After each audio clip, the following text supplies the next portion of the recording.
আসসালামু আলাইকুম, সবাইকে স্বাগত আমার চ্যানেলে। আজকে আমি বানাবো পনির পকোড়া। তার জন্য আমি এখানে 200 গ্রাম পনির নিয়েছিলাম। পনিরটাকে এইভাবে চৌকো করে আমি কেটে নিয়েছি। দেখুন কতটা করেছি, পাতলা বা মোটা দেখে বুঝতে পারছেন আপনারা। এই কিউব করে পনিরটাকে ভালোভাবে একদম কেটে নিয়েছি।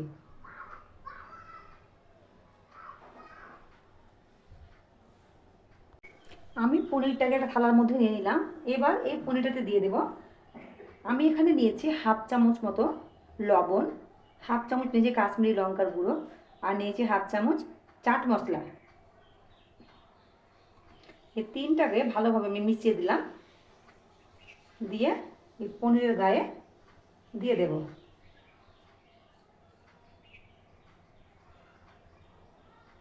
ভালোভাবে মাখিয়ে নেব পনিরটাকে।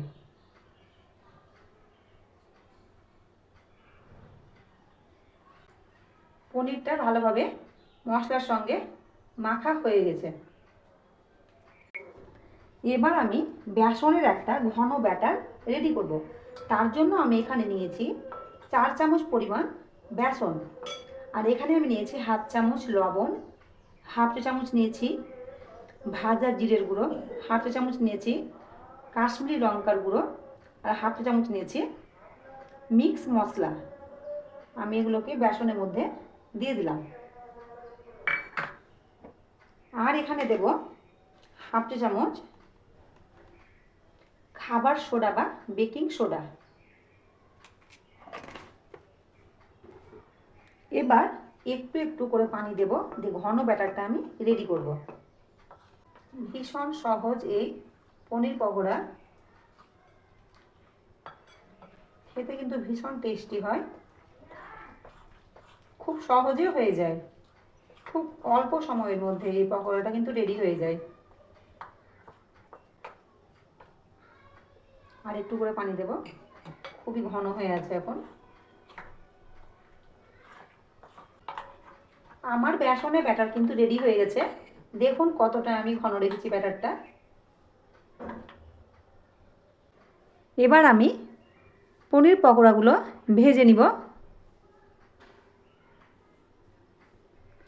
আমি কড়াইয়ে তেল বসিয়ে দিয়েছি। আমি নিয়েছি রাইস ব্রান তেল। এখানে তেলটা গরম হয়ে গেলে পনিরগুলোকে ভেজে নেব একে একে। এই বেসনটার মধ্যে আমি পনিরগুলোকে প্রথমে ডিপ করে নিব, তারপরে একটা একটা করে ভেজে নিব।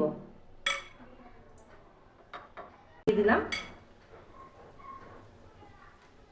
মিডিয়াম ফ্লেমে কিন্তু আমি পনিরের চপগুলোকে বা পনির পকোড়াটাকে ভাজবো। একদিন যখন হয়ে যাবে তখন উল্টে দেবো চপগুলোকে। উল্টে দিলাম পনির পকোড়াগুলোকে। ভীষণই সহজ এই পনির পকোড়াটা বানানো। আপনারা হয়তো অনেকে বানিয়েছেন বা বানান আপনারা, তবে এইভাবে একবার বানিয়ে দেখবেন, ভীষণ টেস্টি হবে। আর আমি চেষ্টা করেছি একদম অল্প মশলা দিয়ে কিন্তু বানানোর। অল্প মশলা দিয়েও কিন্তু খুব ভালো লাগে খেতে।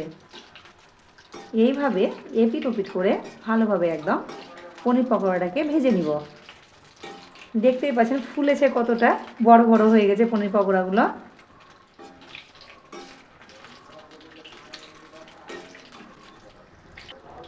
এবার আমি পকোড়াগুলোকে তুলে নেব। এক ব্যাচ কিন্তু আমার ভাজা হয়ে গেছে, আর এক ব্যাচ ভাজতে হবে। এই দেখুন কতটা সুন্দর হয়েছে, দেখুন আপনারা কতটা ফুলে গেছে। একই রকমভাবে আমি বাকি যে পনিরটা আছে সেটাও ভেজে নিব। তাহলে দেখুন আমার সমস্ত পনির পকোড়া একদম রেডি।